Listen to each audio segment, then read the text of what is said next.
Hebrews, Hebrews, Hebrews. This is Prophets of Awakening. This is our Sabbath class, the 28th of January, 2022. I'll be dealing with ancient bloodlines and how to rightly divide the scriptures and how to rightly divide the end time. I'm asking everybody to like, share, subscribe to the Prophets of Awakening channel, and hit the notification button if you can. This is a non-Messianic channel. We're dealing with the Tanakh and the Torah only. Tanakh is the Old Testament, so-called Book of the Remembrance, and the Torah is the first 5 books of the Old Testament that was given to Moses on Mount Sinai by our Redeemer, the Lord of hosts. So I'm asking everybody, I want to say shalom and welcome everybody to Prophets Awakening channel. Welcome to our Sabbath class. We're going to do our moment of silence, Sabbath prayer, and then we're going to go into Psalms and do the current events. You need to know information, and then we'll open up for the Q&A and then go into the class. Okay, this moment of silence is for the Lord of hosts and all that he's doing to orchestrate our deliverance from the land of our oppressors. Okay. Oh Lord, we come before thee at on our Sabbath day, thanking you for your mercy and power.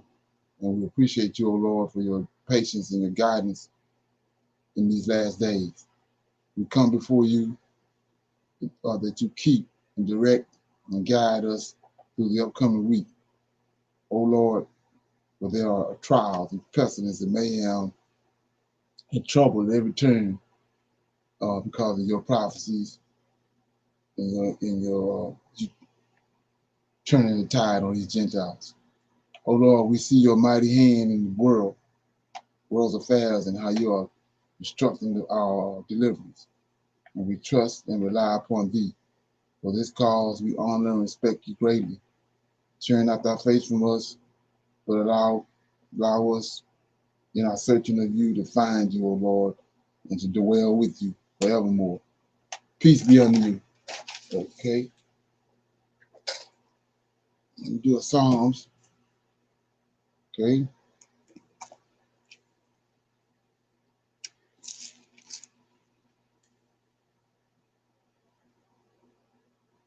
Okay, I'm gonna do Psalm 29. It says, "It's a voice of the Lord in a storm. Give unto the Lord, O ye mighty, give unto the Lord glory and strength. Give unto the Lord the glory due unto his name, and worship the Lord in the beauty of holiness. The voice of the Lord is upon the waters. The God of glory thundereth. The Lord is upon many waters. The voice of the Lord is powerful. The voice of the Lord is full of majesty. The voice of the Lord breaketh the cedars. Yea, the Lord breaketh the cedars of Lebanon. He maketh them also to skip like a calf. Lebanon and Syrian like a young unicorn. The voice of the Lord divideth the flames of fire. The voice of the Lord shaketh the wilderness. The Lord shaketh the wilderness of Kadesh. The voice of the Lord maketh the hinds of calves, and discovereth the forest. And in his temple doeth everyone speak of his glory. The Lord sitteth upon the flood. Yea, the Lord sitteth king forever. The Lord will give strength unto his people. The Lord will bless his people with peace. Okay. Anybody have any comments on that Psalms 29? Shalom. Okay. 29 and 3. Okay. The voice of the Lord is upon the waters. The God of glory thundereth. The Lord is upon many waters. That goes back to Genesis 1 and 2 in the beginning. Okay.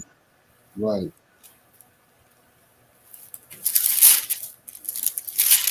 And Okay. Genesis 1 and 2 says, and the earth was without form and void, and darkness was upon the face of the deep. and the Spirit of God moved upon the face of the waters. Okay. Ain't that something? So that's we see in the beginning that was him, Lord Yahweh and him on in the very beginning. But some that was surprising to me is also he says, let me find it, which he's kind of it's been hiding, but it says,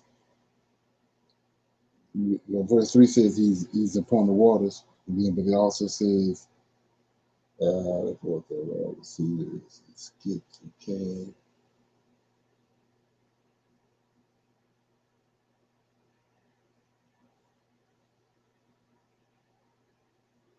Hmm.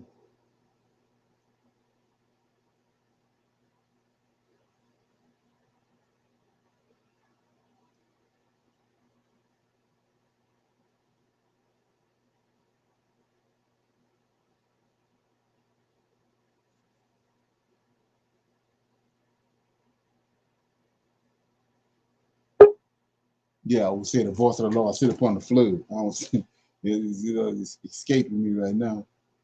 It says,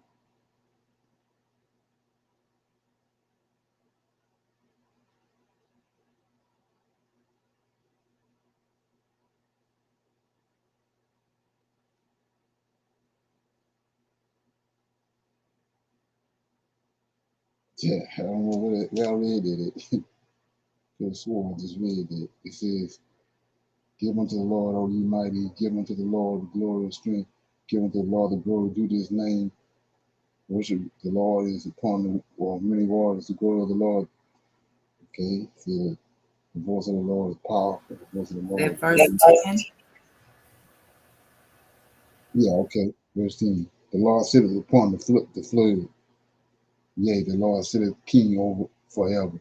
So he's showing you right here when the flood came. Right. There he was. He was on the water. He was in the Mm, flood. With that mm. song. So And I, today, um, so excuse me, I'm sorry. I don't know, but I know it's in Daniel for verse 4 where it talks about the voice of the Lord is powerful. The right, voice of the Lord is full of majesty. right, exactly. Yes, yes. And I was trying to find that because I remember you discussing that out of Daniel. Um, Here it is, Daniel 10 and 6. What to say?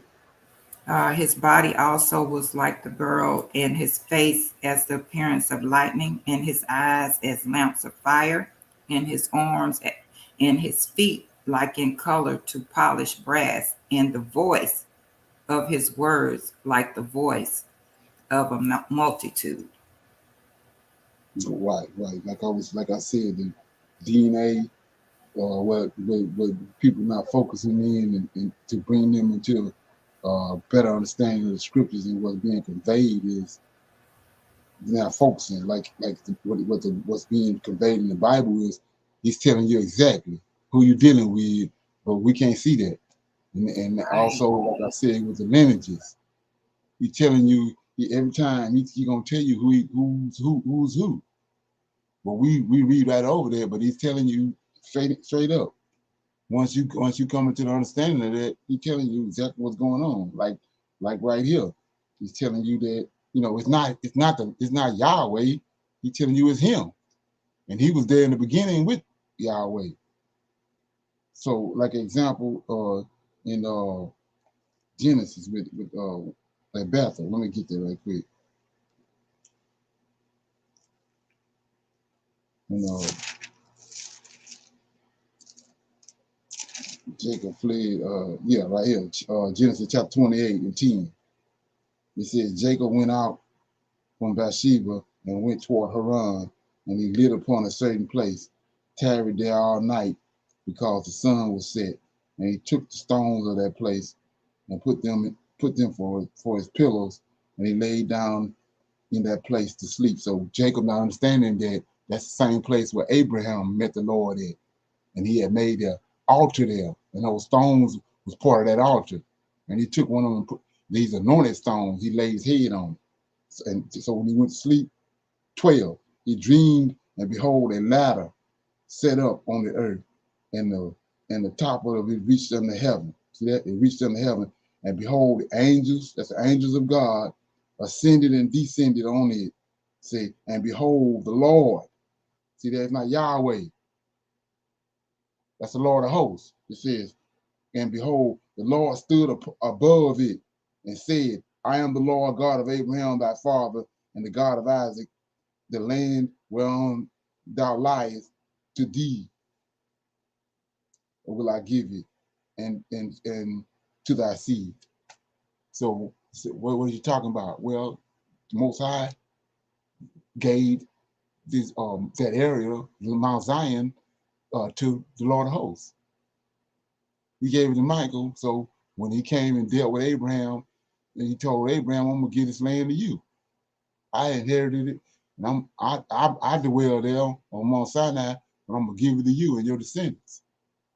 And so we see he appeared to Isaac, told him the same thing, and he dealt with Jacob and told Jacob the same thing. It ain't Yahweh. And like I said, what we just read in Daniel chapter 10, giving you a description of what he looked like. It ain't none of Yahweh. Okay? So with that being said, we're gonna move on to the current events. Anybody got any current events? Okay. Go. Shalom. Okay. Lisa Cabrera, I think that's her channel. She Okay. done a video early this morning putting out that they were Russia was bringing in blood supply and medical supplies to the soldiers there on the border. So Right. yeah, we can expect something to happen because Russia is really getting prepared. Right. That's what I was saying last night when they said they through Google Maps or whatever, however they do that with this satellite, they can see movement. Russian soldiers being moving, and it's tied to right what this lady's saying right here.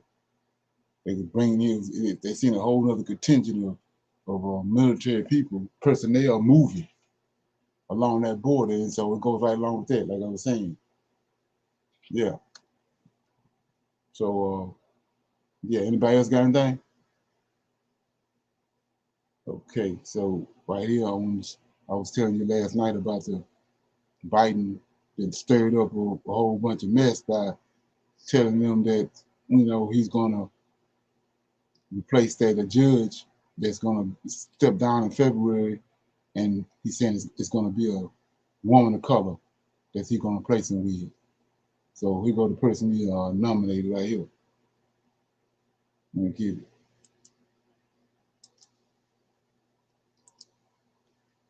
So all hell gonna break loose behind this. Might as well get ready for it.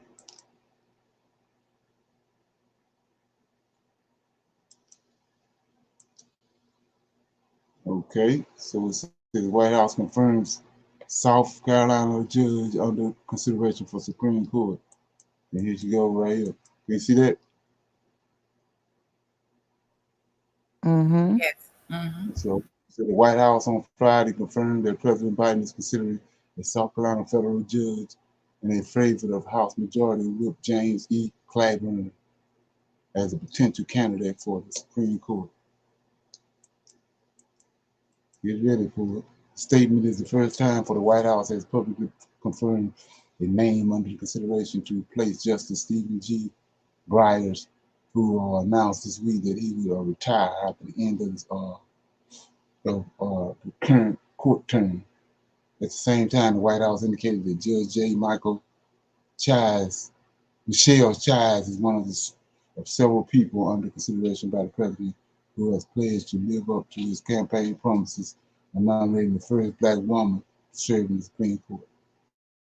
So that's her name. Judge J. Michelle Charles. And then some. So now they finna go through Okay. all of these deliberations, putting all these Right. people through all of this scrutiny. Mm. Right. And you know If the they don't have Republicans nothing to gonna say do. about it, then we need to worry about it. Now, if they attack her, I don't know. We'll see. I All don't know right. much about her. Y'all know anything about her?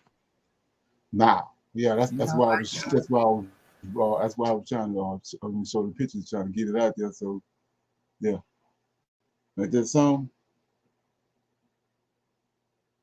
Okay, we got another one right here.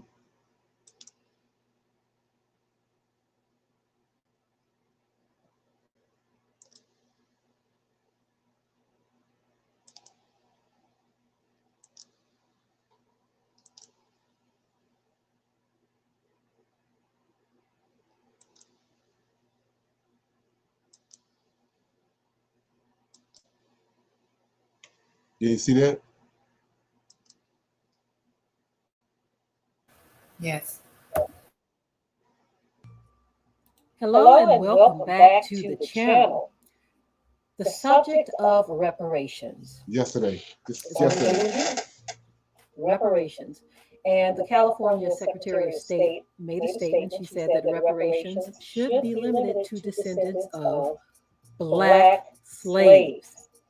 Now, I think it's a shame that this even has to be highlighted in this way, but she was very, very clear on why she made such a statement. That reparations should be limited to descendants of Black slaves. Anyway, listen to this short report, and I will be right back. California's Secretary of State said Thursday that reparations for African Americans should be limited to people whose forebears were kidnapped from their homeland, stripped of their ancestry, and left with nothing after generations of forced labor. Shirley Weber, the daughter and granddaughter of sharecroppers, who authored legislation creating the first-in-the-nation task force to study reparations, said while Black immigrants have suffered from racism in the U.S., they always had a country to return to. Slavery was more than a physical condition, she said, and its psychological impact stunted people's ability to strive beyond survival. The fear my grandfather felt, I remember as a child, was palpable, and it crippled him and his family's ability to dream beyond the cotton fields, Weber said at Thursday's meeting of the task force to study and develop reparations for African Americans. The meeting continues Friday. She said that Barack Obama likely never would have dreamed of becoming president had he descended from enslaved people. Obama, the country's first black president, had a white mother and a black father from Kenya who came to the U.S. to study. Obama, she said, did not have limitations and fears drilled in his psyche, and thus aspired to become the President of the United States. The nine-member task force, which started meeting in July, is on a two-year timeline to address the harms of slavery, especially given inaction at the federal level. Critics have said that California did not have slaves as in other states, and that it shouldn't have to address the issue or pay for it. But expert testimony being heard by the task force overwhelmingly points to large racial disparities in wealth, health, and education in California. African Americans make up just 6% of California's population, yet we're 30% of an estimated 250,000 people experiencing homelessness who sought help in 2020. Their communities have been raised in the name of redevelopment, and black people remain overrepresented in jails. In September, government Gavin Newsom signed legislation returning prime beachfront property to descendants of a black couple who had the land taken away by eminent domain. Weber's great-grandfather was born into slavery, and her family fled Arkansas in summer 1951, running from the Ku Klux Klan in the dead of night, she said. She said she would not have written the legislation if she had known the pool of recipients would be expanded, leaving mere pennies for the descendants of slaves. Okay, any comments so far? Okay.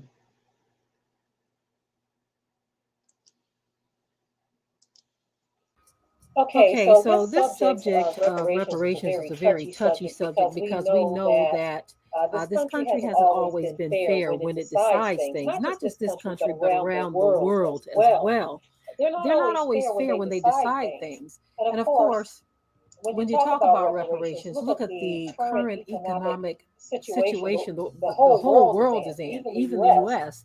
It's like, what is the likelihood that they're going to even give reparations to anyone? There's always been this talk about we'll give reparations in the form of a paid education. I have to laugh at that. Have to laugh at that one. Nothing that, because education is not what it's all cracked up to be, you see. And that doesn't guarantee you anything. And that certainly does not pay for the wrongs that have been done. Now, whenever you talk about reparations for Black people, folk get upset, despite the fact that slave owners, when they lost their slaves, they got reparations because the government felt sorry for them because they no longer had free labor, right? The reason why this woman feels the need to make the distinction that reparations should be limited to descendants of Black slaves is because you can't have those who are like Barack Obama, whose mother is a European, whose father is an African. You can't have people like that taking advantage of reparations because they did not go through what we went through during our ancestors, should I say, for those who like to be smart and say, well, I never owned slaves and you never picked cotton, so whatever. We are always seeing descendants of this, that, and the third getting reparations, but everyone wants to throw up all of these stone walls when it comes to so-called Black descendants of slaves. And the fact that she has to make the distinction, she already knows that they will say, okay, anybody got comments? So what this one of the things I was saying about another one of those things where the rope got to be tightened as far as the understanding of where we at and how we deal with the Creator. Like I was saying before, it goes back to it's a mindset. Like example is Shadrach, Meshach, and Abednego. When they told him he gonna throw them in the fire furnace, they didn't give a damn. They just told him do what you gotta do, because they already know him. They know him. They are from their fathers, all the way from Adam and Enoch and all them all the way down to their direct father. They had the information, and they had dealt with him, and they know for a fact what he's capable of. There wasn't no hesitancy. So, reason I'm saying that, come to this right here. Well, he done told you that what he gonna do. So how is somebody else gonna get something that he already prophesied about a long time ago? When it was time for them to leave Egypt, they gave them, the Egyptians came out and gave it to the Israelites. They ain't go to Babylon, to the Chaldeans or the Greeks. When they came out, when it was time for the Israelites to go, they came out and they spoiled the Egyptians. Most High made them, called them to come out, and they gave all their gold and silver to the Israelites. Same thing right here. So what's the purpose of him making the Egyptians give their gold and silver to the Israelites? They need it. They're gonna need it. Where they going? They're gonna need it. They're gonna have to. They had to have gold to overlay all those different articles and stuff they had in the temple. They had to overlay the ark with gold. They had to overlay the cedar wood that was inside the Holy of Holies and all that with gold. So that's why they had to have the gold. Well, same thing now. He ain't just beating the wealth out of them for the hell of it. He beating it out of them because we gonna need it where we going. That's why he doing it. When Ezra got back, he got into it with those Edomites, Eliphaz and all them. They had the Israelites that was left in the land under slavery. And that's the first thing he said. He got money invested in them, and Ezra said, Cyrus and Darius and gave them a truckload of gold. He said, here. He gave him what he needed, then redeemed him. And he had to get on about his business. Same thing now. We ain't gonna just get gold and wealth just for the hell of it. There's a reason why he's giving it to us. It's the reason why we had it at first. But we ain't do right, but we ain't do right with it. When he gave it to us, we started doing the most. Okay, play a little more of this, and then I'll. You know what? We are going to pay out some reparations, but we're going to throw this one in the pot, that group in the pot, that group in the pot. So the conversation is limited in the Most High, and I see that every day. Either you know what he's gonna do, you know what he's capable of, or he ain't. And if you know what he's gonna capable of doing, speak like that. Reparations for gays. And I said to myself, for what? For what? For what? And so she's making this distinction because everyone wants to mix things up when it comes to doing anything for blacks, right? But guess what? This is to be expected because there is this perpetual hatred in the hearts of people for the so-called black race. And it's not going anywhere anytime soon. It's there. It's been there for thousands of years. So what makes you think that being in the 2020s that something's going to change? Okay. Like I said, if I have no comments on that, I mean, we're gonna move on. I got something else right here. This is from Hebrews and Negroes, and it's pertaining to like I was saying, our time is here. We're arrived, and so he's talking about how the to stay here any longer it's gonna be, we already see it now. A bunch of people gonna be dying if you don't make the right move. So let me get it. Can you see that? Not yet. Okay. Let it play a little bit. He's just telling you.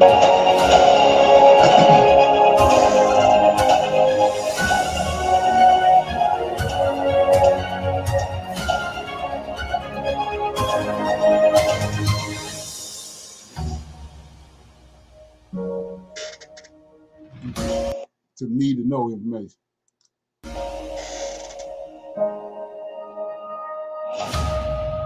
It's time for us to walk in our biblical destiny as the true Israelites of the Bible.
Shalom, Hebrews.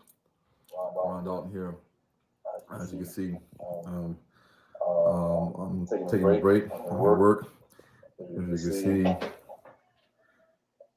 in the exam room. Not being seen as a patient. I just got done seeing some patients. But nevertheless, guys, I want to give you an update. So first, check out the movie docu-series called The Message Part 3. The Message Part 3. There's a part 1 and a part 2. If you haven't watched it, you can see it on h2ntv.com. www.h2ntv.com. The Message Part 3. If you watch it, you're going to be thoroughly enjoyed by what you see. And you may want to use that as a tool to wake up others that are in the Christian church, those that are Black people that are sort of dating the awakening. They've been studying the Hebrew Israelites and their identity, and they're not truly fully convinced that they are the Israelites. They may not believe what you say. They may not believe other Black people that they see on YouTube talking about we are the Israelites. So that being said, sometimes we have to use other tools to help them wake up to the truth. And the message part 3 is one of those tools you can use. I'm working on the message part 4, which is going to be homing in on Africa and the awakening that's happening not only in the continent of America or the country of America, but in the continent of Africa, and people that are from Africa. They're in various countries such as Ghana and Togo and Benin and Cameroon and Congo and Tanzania, even in South Africa. And I like to hear their stories in regards to when they came into the awakening, or if they already knew that they were the Israelites because their elders or their parents told them this, and they could prove it with various ways in support of the Bible. So you want to check that out as well, because you're going to hear viewpoints from both diasporans and viewpoints from people from the continent of Africa. One of the things I want to also let you guys know is that there is going to be a Zoom meeting and webinar February the 6th, which is a Sunday at 12 noon. February the 6th, Sunday at 12 noon, USA Eastern Babylon time. I always use the word Babylon because we are in the belly of the beast. We are in Babylon. We are in our AKA spiritual Egypt. The topic of the Zoom webinar is the top 10 reasons why American Blacks are going to perish in the future America. We are in the present America. We have been going through a lot of hell and high water with the COVID pandemic. It's things going on. Economic slump. They say there's a lot of jobs opening, but people ain't coming to work, and we see a lot of new things happening on the horizon. We see talks about Russia and Ukraine and America and pulling out 75,000 Ukrainian Jews out of Ukraine before anything severe starts to hit in Ukraine. We also have seen information and news in regards to China and Taiwan and the U.S.'s involvement in that, as well as the United Kingdom, the British forces, Navy, and also Australia. These are all things on the horizon. And in addition to that, we are seeing that a lot of Israelites that are talking about America is the best place for the so-called Black man, so-called Negro, and that this is the best safe haven option for us is to stay in America, and that Africa is not the place you want to be, because Africa, according to what they claim, is the land of Ham, and that it is full of Hamites, and there was never any land covenant given to Abraham that was passed down to his. Yeah, that's what I mean by what the brother's talking about right here. Is, people are quoting stuff that they've been misinformed, and what we get ready to get into, like I said before, it's a race of people that had brought you to the point where Israel is misinformed, and where the trick coming in at is they the very ones that wrote all the stuff that you read and that you quoting, and they're your enemies. And you quoting what the enemy then said, and not understanding that he even misinformed you intentionally. Isaac and Jacob as the land of their forefathers, the land of forefather Abraham. I don't understand how we could read Genesis 15, the whole chapter, and not see Africa as a place that is the land of our inheritance, a land of our forefathers. The scripture clearly tells us that. it talks about the river of Egypt. Even in Zephaniah, it talks about from beyond the rivers of Cush. We know that Cush is in Sudan, and from beyond, the word beyond is Eber or Abar. And the prefix, the Hebrew prefix before you get the word Eber or Abar is mem, which means from, which is basically from beyond or from the other side of the river of Cush, or the Nile River that flows through Egypt and Sudan into the African Great Lakes region. And if you truly, right, like I said, you don't say from beyond Utah or beyond the Appalachian Mountains. It says beyond Cush, beyond Ethiopia. That's in Africa.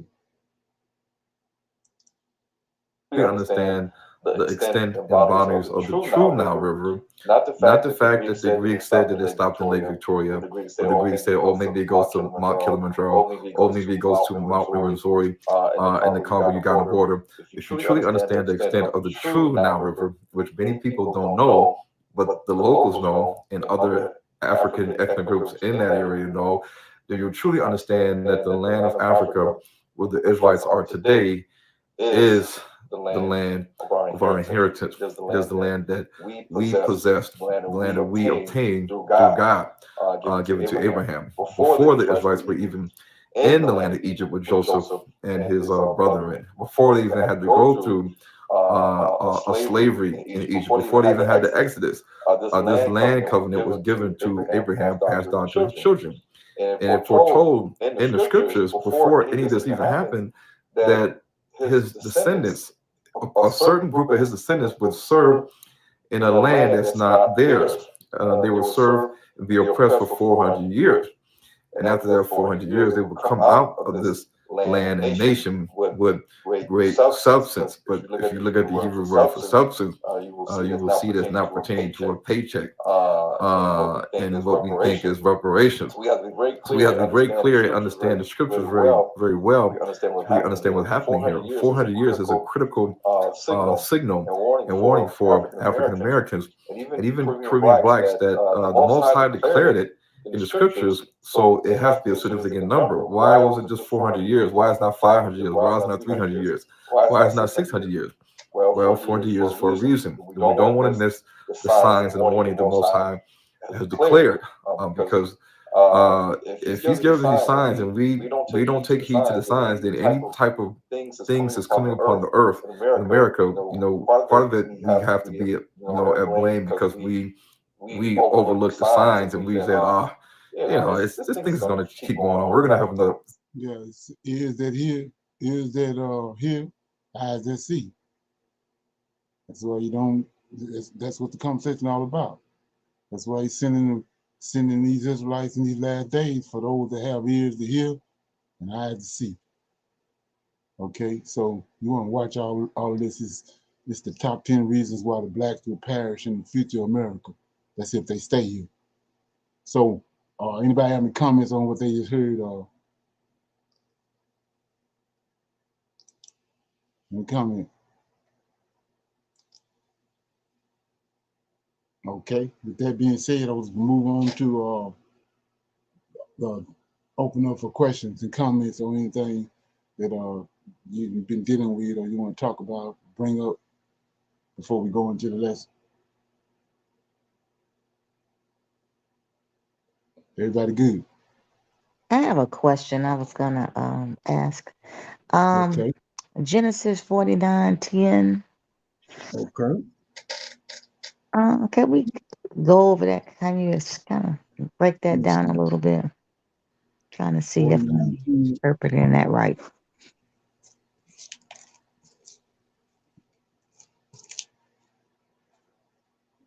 49:10 says, "The scepter shall not depart from Judah, nor the lawgiver from between his feet, until Shiloh come, and, and unto him shall the gathering of the people be."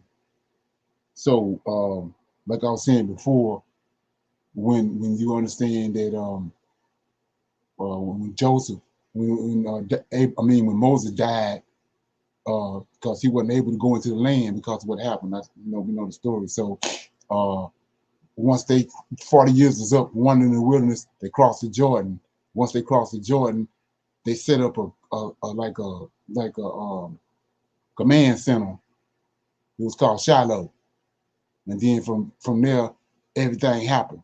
Like each tribe got their lot and all that, but everything was happening from Shiloh. And then once they had the tabernacle that Moses had built there. All that was set up right there. And then once they went out and got all their lots and all that, then Shiloh was disassembled. But Shiloh is a place where they gathered to set up everything the Most High had gave them the inheritance of the land. So they're just saying that the lawgivers are the tribe of Judah, right? It's like David Right. and all those. So Right. it's just saying that's what I was thinking. It was another. I was watching something. They were, of course, trying to tie that to JC, but yeah, You so also it's just yeah. I mean, I don't mean to cut you off. that's okay. Another way to look at that is two. If you read it, like it says, the scepter shall not depart from Judah, nor the one lawgiver from between his feet, until Shiloh come, and unto him shall the gathering of the people shall be. And like I was saying last night, uh, in chapter 4 of Malachi, it says that son of righteousness. And so a lot of people don't know that the Most High recompensed righteousness on David. After, a lot of people say David can't be the Messiah because all the stuff he done. But when after David passed away, we know the Most High came and retrieved him, because those wicked spirits trying to hold him. Once he retrieved him and brought him into a right way he wanted him at, he recompensed righteousness on him, just like he did with Joshua. He told him, take off the filthy garments, and I have caused your sin to pass away from you. That's the same thing he did with David. So you can't bring up nothing that David did back in the day, because David had a relationship with the Most High, and because of that relationship, he made the adjustments. He done away with over the lifetime, over the period of his life. He's learned not to go to the left or the right, and because of that, the Most High recompensed righteousness on him. So you can see right here, from the way this worded, that this could be David. That's what So I was. That's what I was David, saying. the one coming back, Yeah, right? And and he it says lost, it over and over that he's going to raise David. So I mean, right, makes sense. right. And like I said, another thing you had made a statement before I started talking. When you say Judah, you have to understand that in Jerusalem you got Judah, Benjamin, Levi.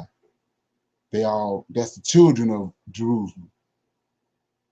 You know what I'm saying? So they the ones. So between the three of them, they're the ones that, because they're the ones that were the Most High, his own. That's his own. We talk about his own.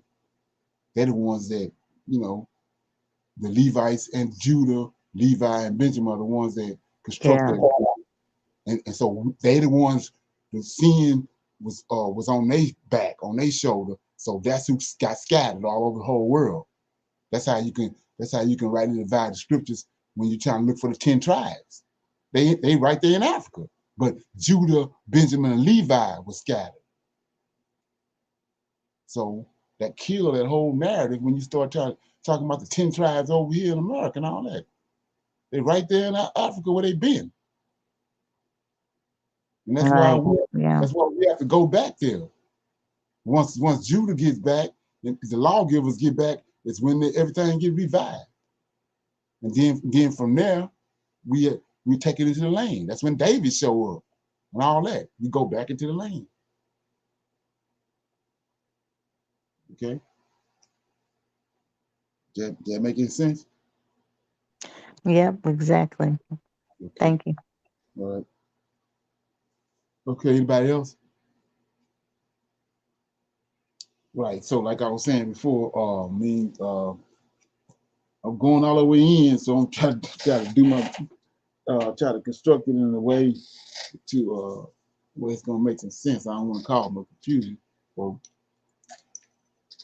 what we're doing is based on previous information that we just got. I mean, I had talked about it in a couple of those non-Masonic sessions, but this bloodline it's a particular bloodline, and like I said, most people don't know this particular bloodline. Most of the is talking to that's pertaining to all the atrocities and all the things that happened to us as a people, and they was doing all this before we even went into this last captivity. So we're gonna deal with that, and then I'll be going to different scriptures and different places to try to connect the dots for that. So I'm gonna start out with video first. Hold on, let me go back. Let me get it.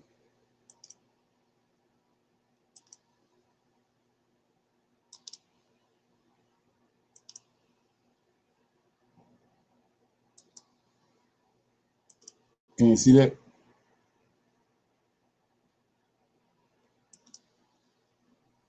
Yes. Okay. Okay, so I'm gonna let some of this play. This set up for set the conversation up.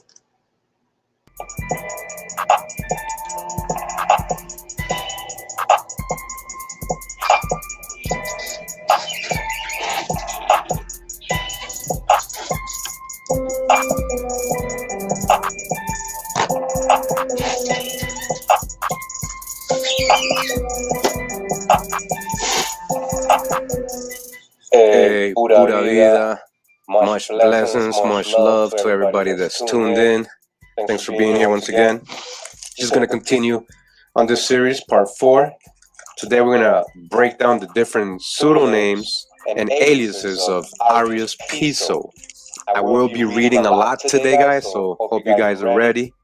This may be boring to some of you, hopefully not, but I think the info is very important to understand certain historic characters, certain people in history, who they really were, and how they relate to Arius Piso, Josephus, and Christianity. Hope you guys enjoy this, part 4. We're going to get right into it. Thanks again for being here. Wow. Real quick, we're in this articles, The Piso's Further Writings, Volume 1. Just want to show a chart here they have here, genealogical chart.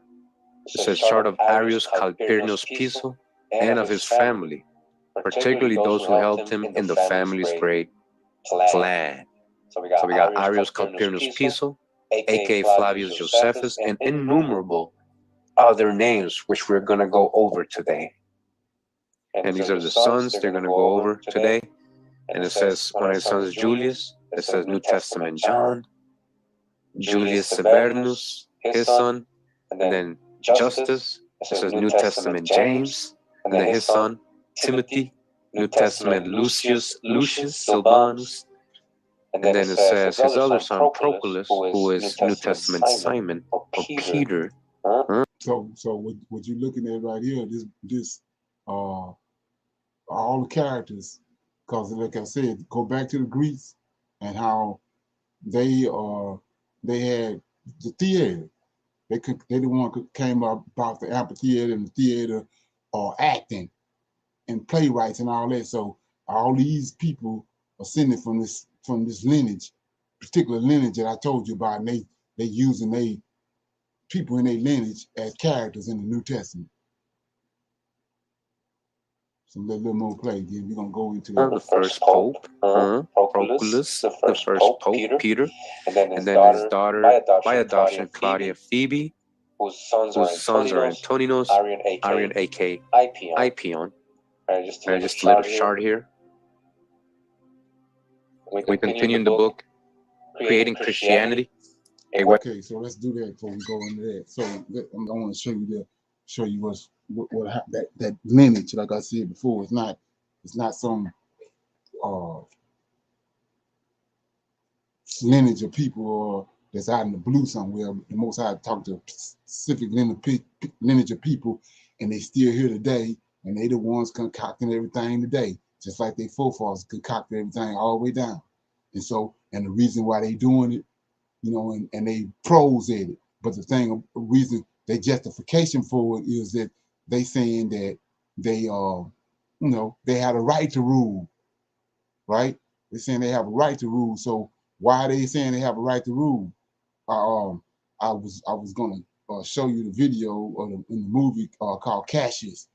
Man, I don't know if anybody knows who that is, but Cassius lived along times when Julius Caesar lived, and him and Cassius and Julius Caesar was rivals.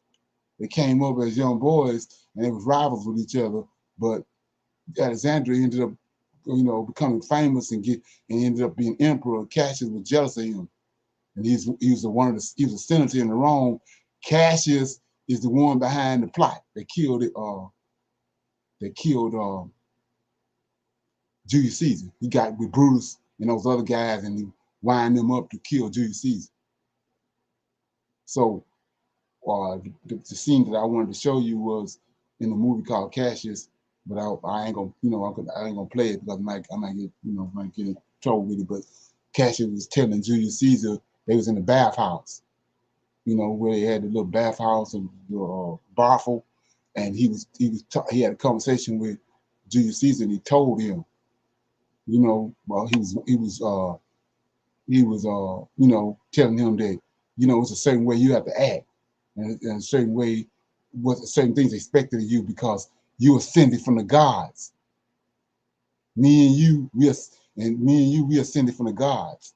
So what is he talking about?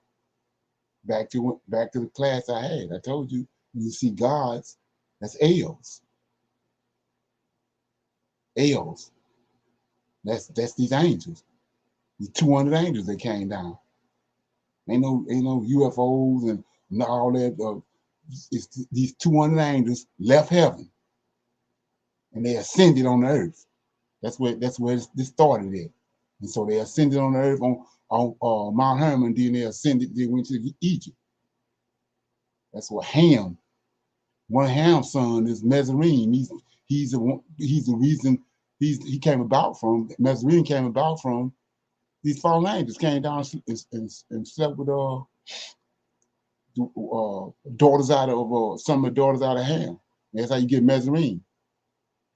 They giants, the giant lineage, and they're oppressive. They are the oppressive spirit. So anyway, so then you go to Deuteronomy chapter 2. Like I say, I'm going all in on this for somebody that might be searching and they want to know this information. So chapter 2, I went here before.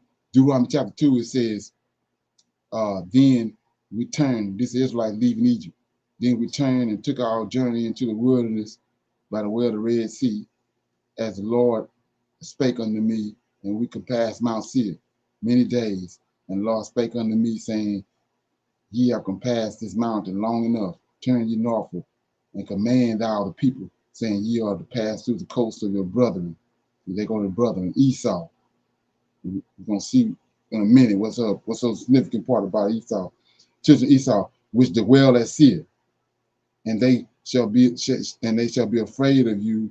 Take ye good heed unto yourselves, therefore, meddle not with them, for I will not give you their land, no, not so much as a foot breadth, because I have given Mount Seir unto Esau for possession. So let's look at that.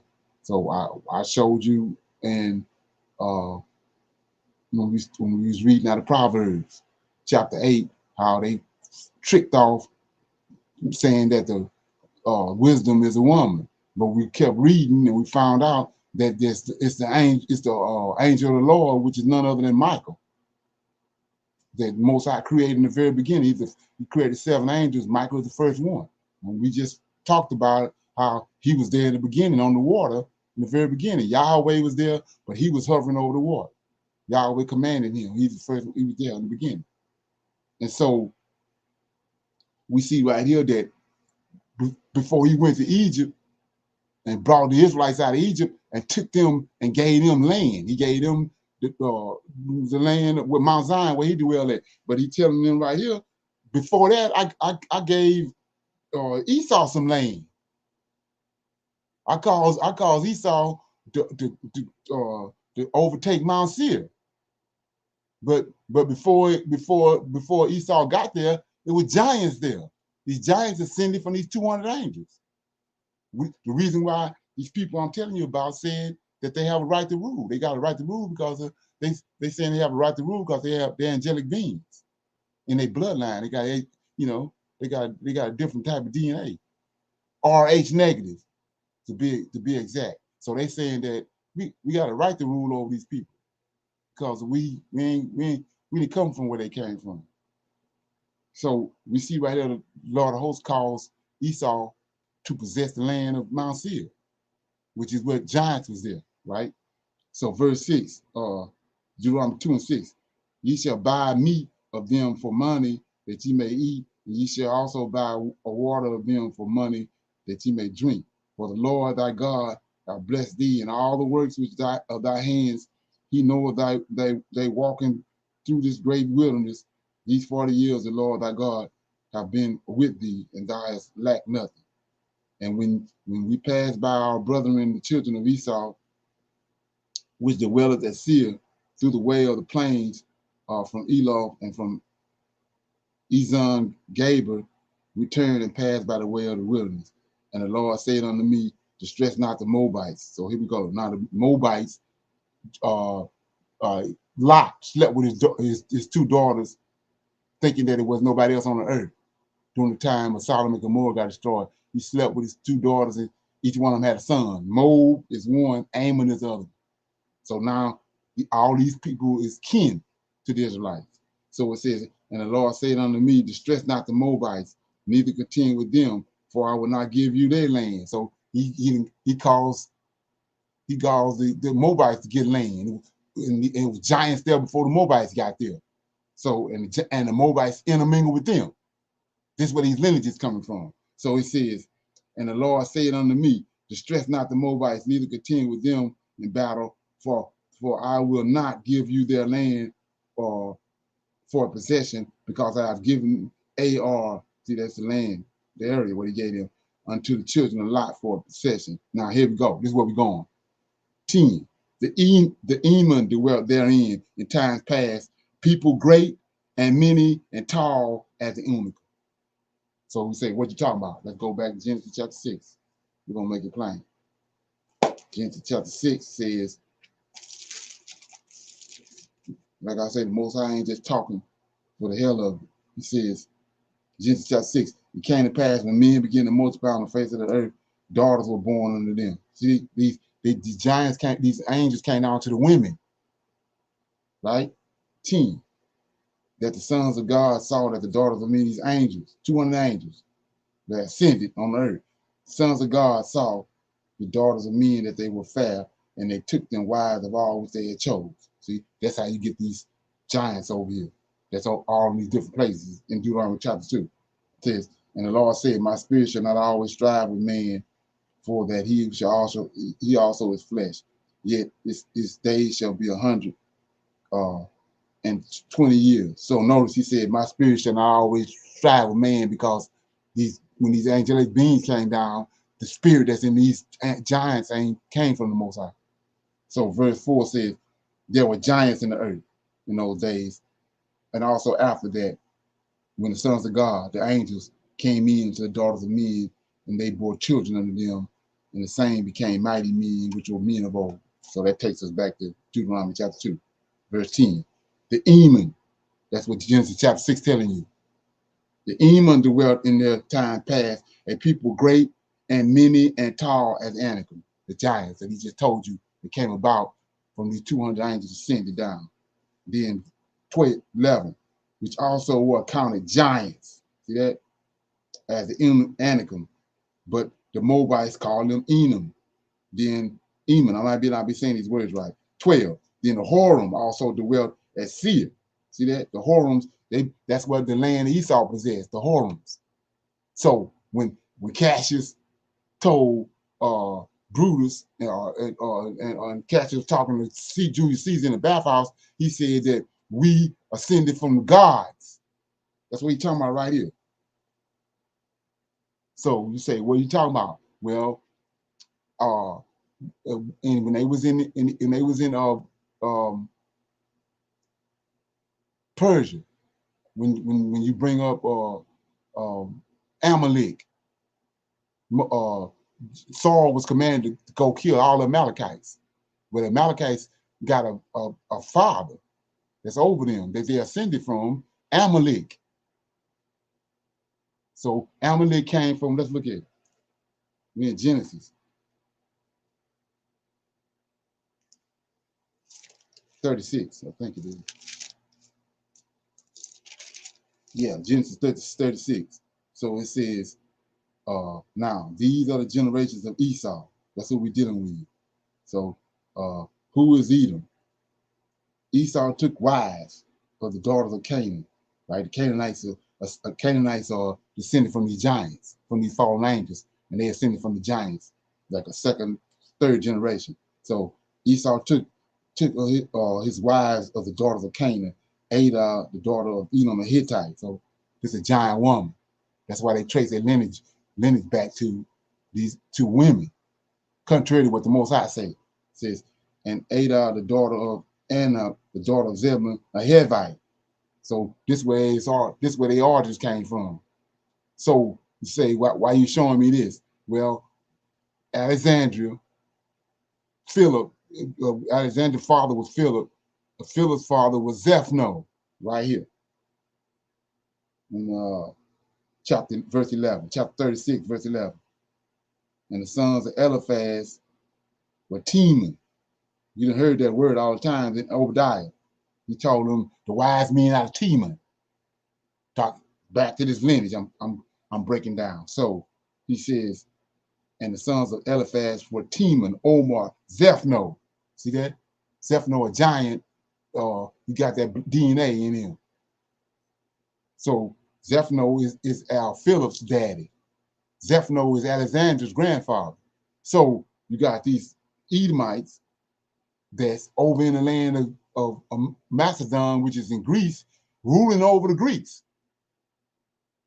They're ruling over the Greeks. And they, like he said before, they got a mindset.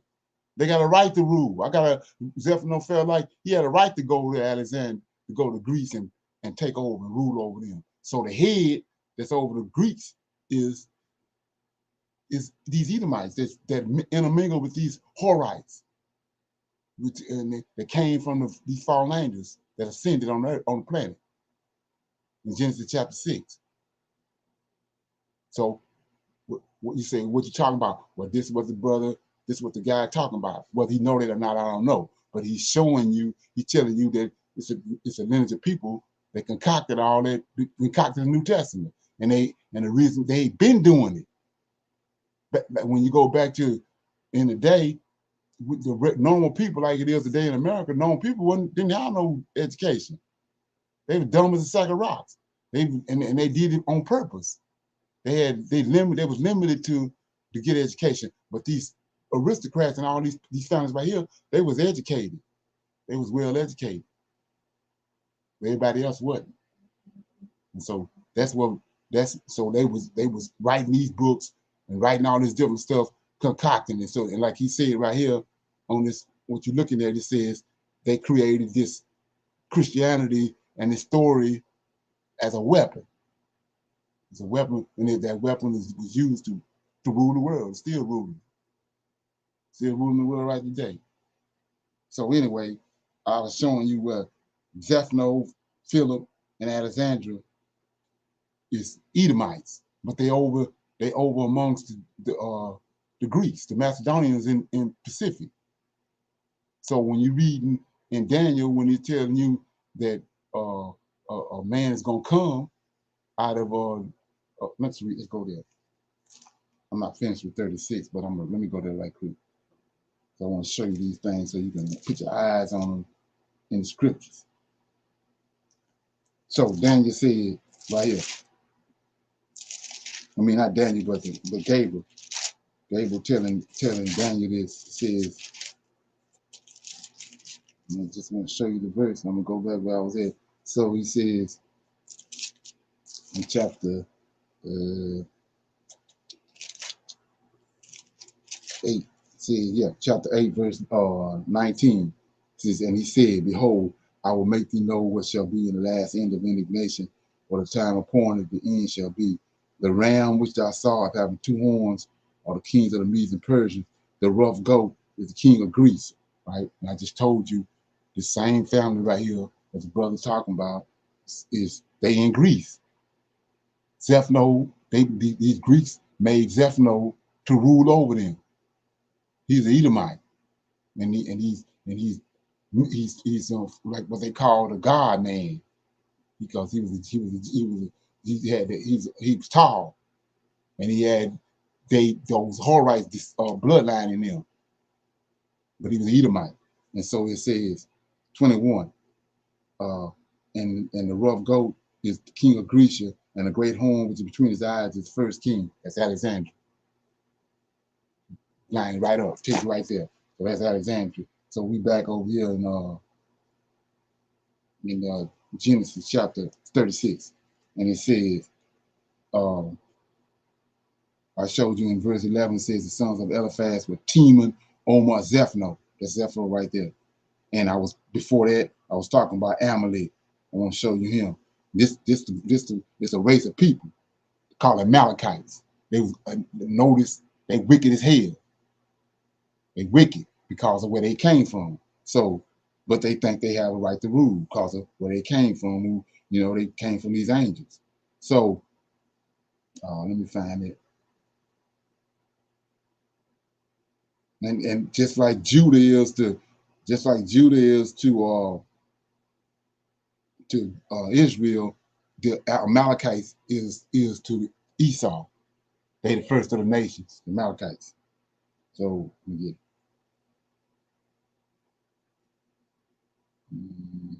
Like I said, I'm trying to shake it. Verse 16. Verse 16, chapter 36 says the dukes. So don't get that twisted. The dukes, same dukes that's over there in Great Britain. I told you that in 70 AD they was kicked out. Well, a lot of them went there. Saxons, Isaac's sons, but this the fake Isaac's sons. Because they didn't live in Israel for so long, from 143 BC to 70 AD, they think they're Israelites, just like the Ethiopians. So they left when Titus and Vespasian kicked them out. Then a lot of them went to Spain, but a lot of them went to Great Britain too, invaded Great Britain. So anyway, it says in 16, dukes, these dukes, same dukes that's in Great Britain. The dukes, Duke KR, Duke Gatton, and Duke Amalek. See that? But I can do better than that. Let me get over here and find the Amalek in another place. Okay.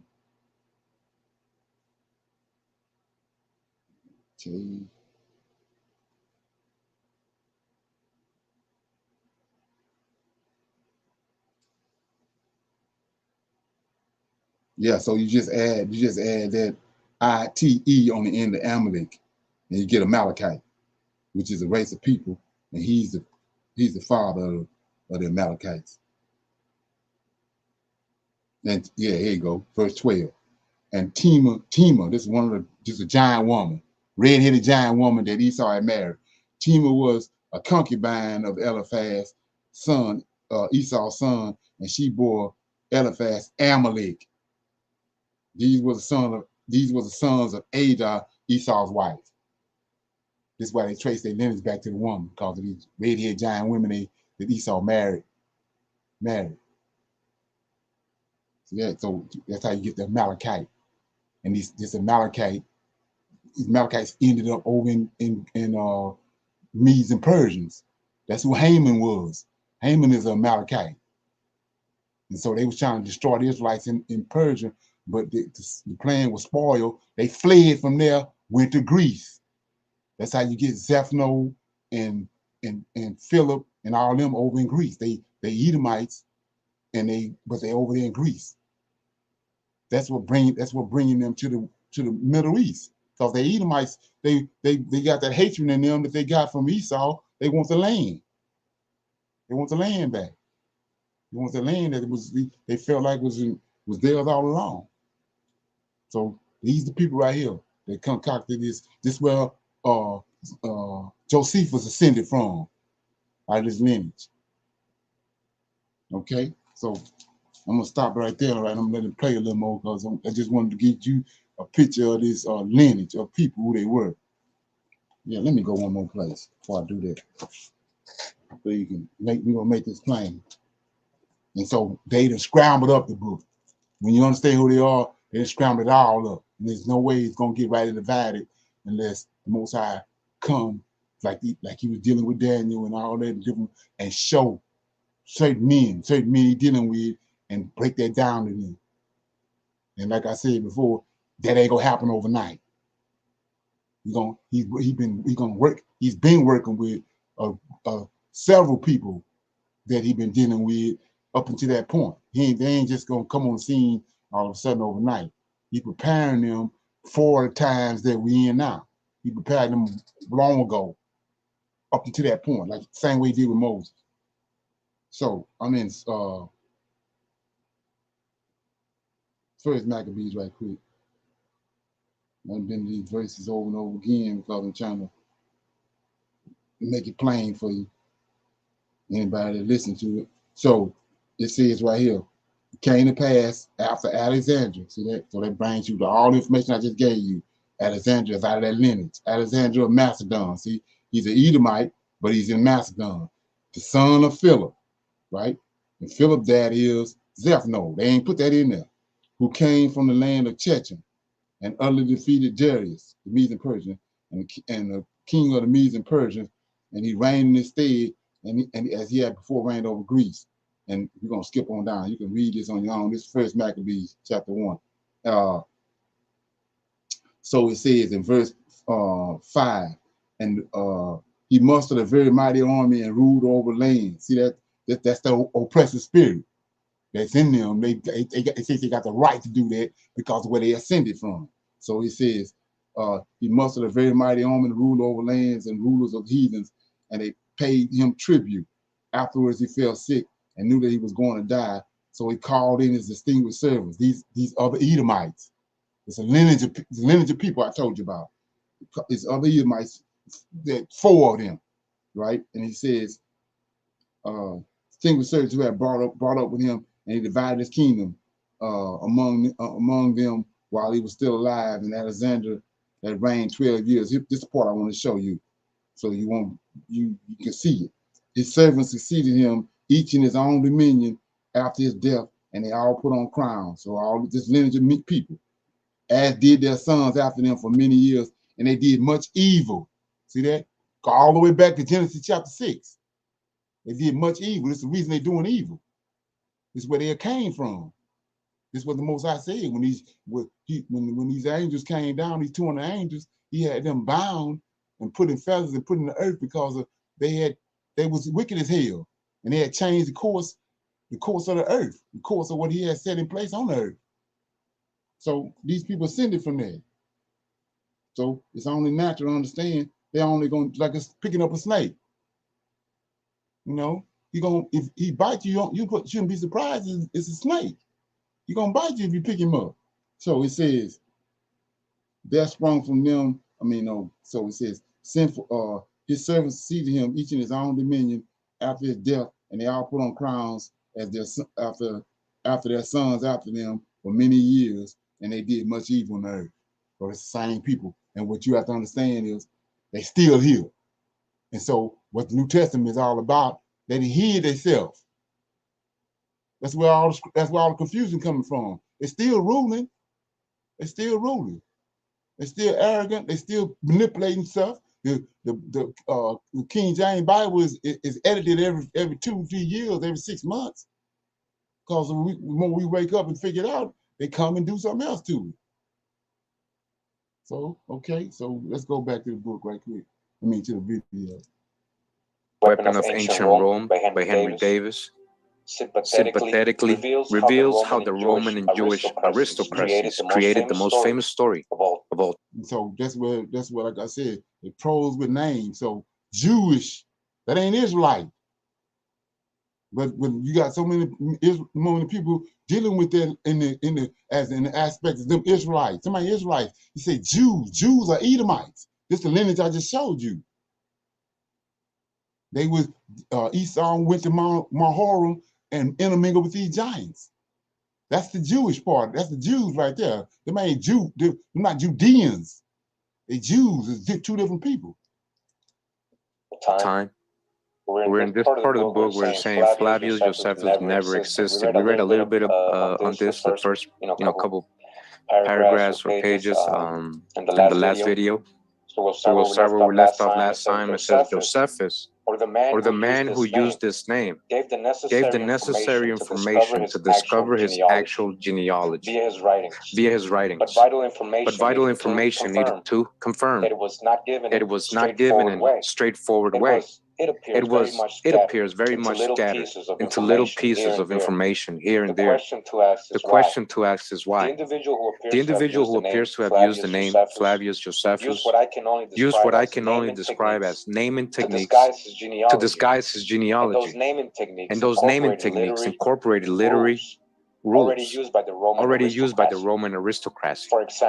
For example, nomenclature, a combination of a personal and family names used to create a new name. It is necessary to note, as has just been demonstrated, that public genealogies of ancient royals usually began at a certain point, with a certain person making the genealogy virtually impossible to be traced